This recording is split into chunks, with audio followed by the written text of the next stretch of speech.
দর্শক, রাজধানীর গ্যাস সংকটের খবর রাখছেন সহকর্মী মনির হোসেন তপু। সরাসরি চলে যাচ্ছি তার কাছে। তপু, গ্যাস সংকট নিয়ে ভুক্তভোগীরা কি বলছেন, আমাদেরকে বিস্তারিত জানান।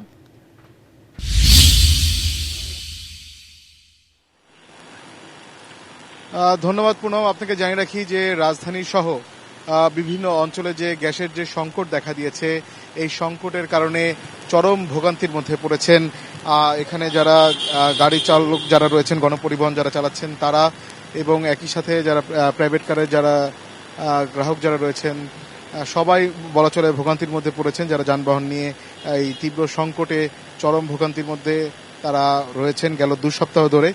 তবে শুধু এই যানবাহনই নয়, আমাদের যে শিল্প কলকারখানাগুলো রয়েছে, সেই শিল্প কলকারখানাগুলোতে চাহিদা অনুযায়ী গ্যাস সরবরাহ করতে না পারার কারণে তাদের যে রপ্তানি যে লক্ষ্যমাত্রা রয়েছে, সেই লক্ষ্যমাত্রায় ব্যাপক ক্ষতির মুখে হয়তো তাদের পড়তে হবে। কেননা তাদের যে নির্দিষ্ট যে সময় রয়েছে পণ্য রপ্তানির জন্য, সেই সময়ে তারা পণ্য সরবরাহ করতে পারবেন না। একদিকে যেমনটা রাজধানী সহ বিভিন্ন অঞ্চলে যে গ্যাসের তীব্র সংকট দেখা দিয়েছে, সেই সংকটের পাশাপাশি বলা চলে বিদ্যুতেরও সমস্যা দেখা দিয়েছে। সেই সব কিছু মিলিয়ে এখন ব্যবসায়ীদের মুখে এখন চিন্তার ভাঁজ পড়েছে। তারা সরকারের কাছে আহ্বান জানিয়েছেন এই সমস্যাগুলো যেন দ্রুত সমাধান করার জন্য। আমরা এখন বর্তমানে রয়েছি এখানে যে কানাডা বাংলা যে সিএনজি ফিলিং স্টেশন রয়েছে, সেই ফিলিং স্টেশনে।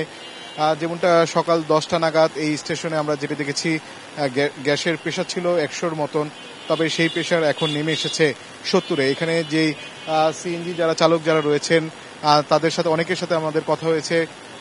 তারা বলছেন যে এখানে সর্বোচ্চ তাদের 100 টাকার মতন গ্যাস তারা পাচ্ছেন, অনেকে 20 থেকে 25 টাকার মতন গ্যাস পাচ্ছেন। তবে এই মূলত গ্যাসের এই প্রেশার না থাকার কারণে এই সমস্যার জন্য তারা প্রতিনিয়ত অপেক্ষা করছেন। তবে এই প্রেশার না থাকার কারণে পর্যাপ্ত গ্যাস তারা পাচ্ছেন না। শুধু এই সিএনজি ফিলিং স্টেশনটি নয়, রাজধানী জুড়ে এবং রাজধানীর আশপাশে যত ফিলিং স্টেশন রয়েছে, অধিকাংশ ফিলিং স্টেশনেরই পর্যাপ্ত প্রেশার নেই। জি পুনম, এই ছিল আমার কাছে গ্যাস সংকট নিয়ে সব শেষ। তপু, আপনাকে ধন্যবাদ।